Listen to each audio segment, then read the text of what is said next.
Hey gang, AV here. Welcome to my review of the Star Wars Vintage Collection Carbon Freezing Chamber. Obviously from their vintage line.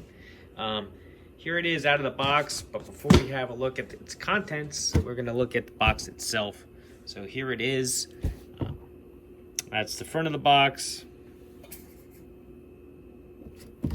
The back of the box is pretty much identical.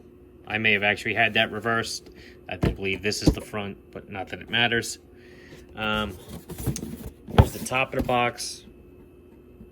Shows you that you can put two play sets together. This is what's actually included. Here's the bottom. Another shot with all the figures displayed on it. Here's a shot with Luke and Vader fighting it out. Here's another shot with Boba Fett. You get the idea. I will point out that this set only comes with half of the circle and one staircase. It doesn't even include the computer scene there with the Ugnaughts, which is unfortunate. This retailed for $50, I believe, and right off the bat, I'm going to tell you I did not pay that. I paid $27, I think, on Black Friday. So I do recommend that you wait for a sale, because after having it opened, it's definitely not a $50 item. That being said, let's continue with the review. Here is the card that the Stormtrooper comes in. I like the card art quite a bit. I mean, that's an iconic scene right from The Empire Strikes Back in the carbon freezing chamber of a Stormtrooper. On the back of the card, you saw other figures that were available around the same time as this release. A whole bunch of legal stuff at the bottom, and that's about it for that. I have my fog machine set up for ambiance. Let's get that going. I will point this particular feature of the playset out while the fog is still there. There is a clear plastic orange underneath all of these vents, so you can actually get some cool lighting if you're creative enough with your LEDs.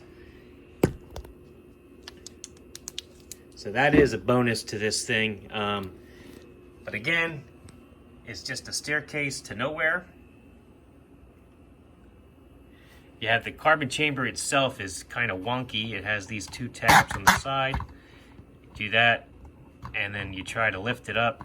You kind of need two hands.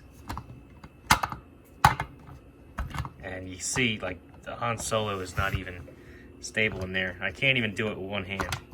I'm going to have to anchor the phone again. So, basically, two hands on either side. It ratchets up. And he doesn't even stand completely in there. It's just like a little slot that he fits in. But the actual action of lifting the platform knocks him free of that, so it's kind of redundant. Open this up. There is some nice detail in there. Let me get the flashlight again so you can get a better look at there. There is some nice molded detail on the inside of this, however. I was happy to see that. Do another pass through here. The wire framework around the top of the stairs is like a four-part construction. See, and each of the four parts are unique, even though it kind of looks flimsy. They all peg together, and it's actually kind of sturdy once it's assembled. I mean, I wouldn't rest a book on there or anything, but you know, it does peg together well. Also, the legs they used aren't generic. I mean, they are different sculpts for most of them. I believe they used three or four different sculpts just for these legs, and then all three of the legs around the base of the circle are different.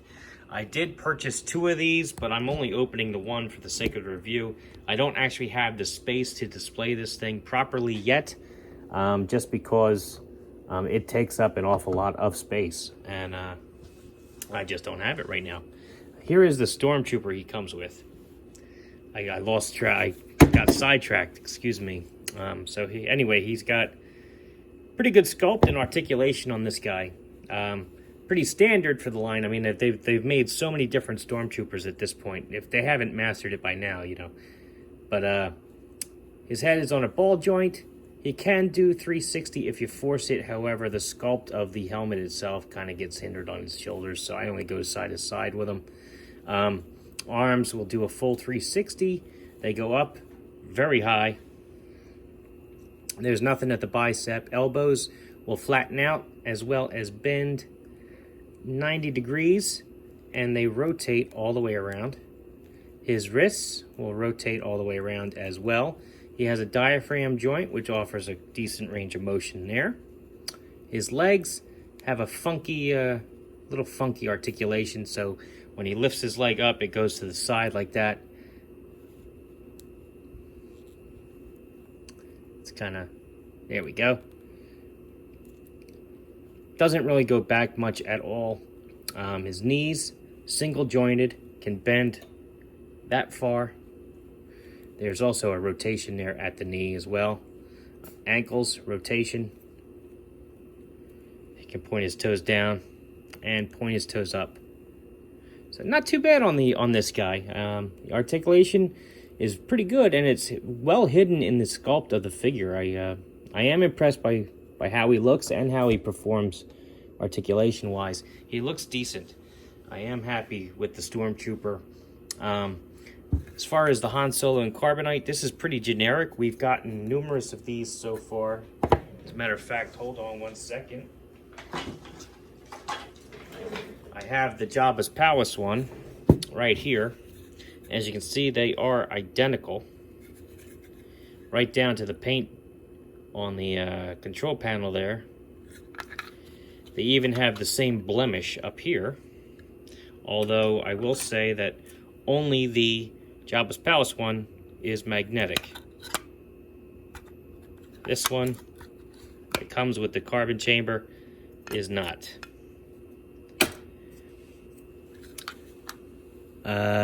Same copyright information on the back as well. Same detail there. Same vent detail there at the bottom. Same there on the top. This one is identical with the one that comes with Slave 1, essentially, because it doesn't come with the magnet. Only the Jabba's Palace one that I've come across so far comes with the magnet. As a whole, I think this set was worth it at the discounted price of $27 that I paid for it. I'm happy with the purchase. I'm glad I got two of them at that price. I would not recommend this at $50, however. It's large, and it's not very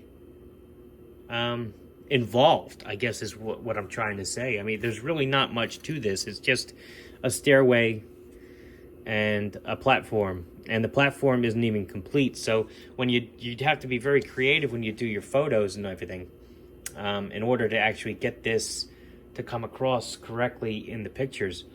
Excuse me.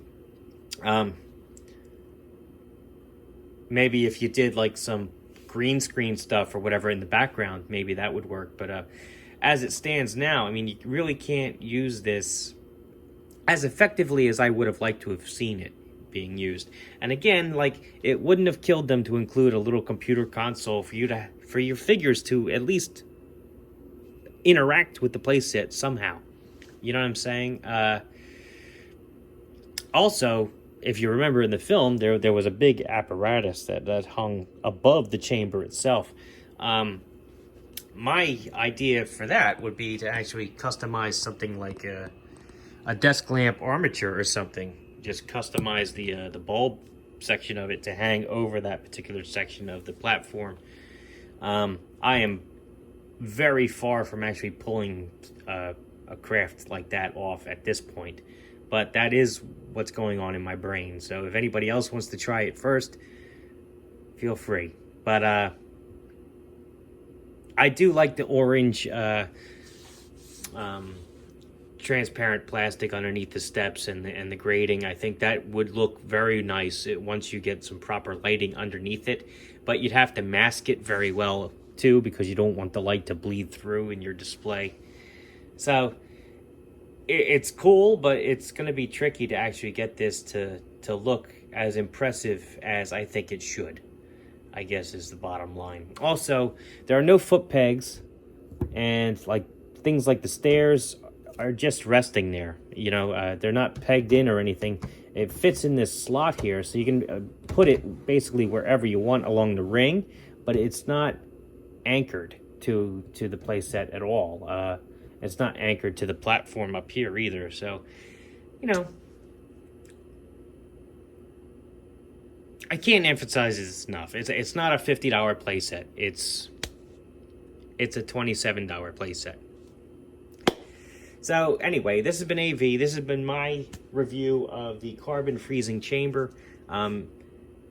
If you have any questions, put them down in the comment section. If you like this video, check out my channel. If you like what you see there, then please subscribe. And as always, thanks for watching.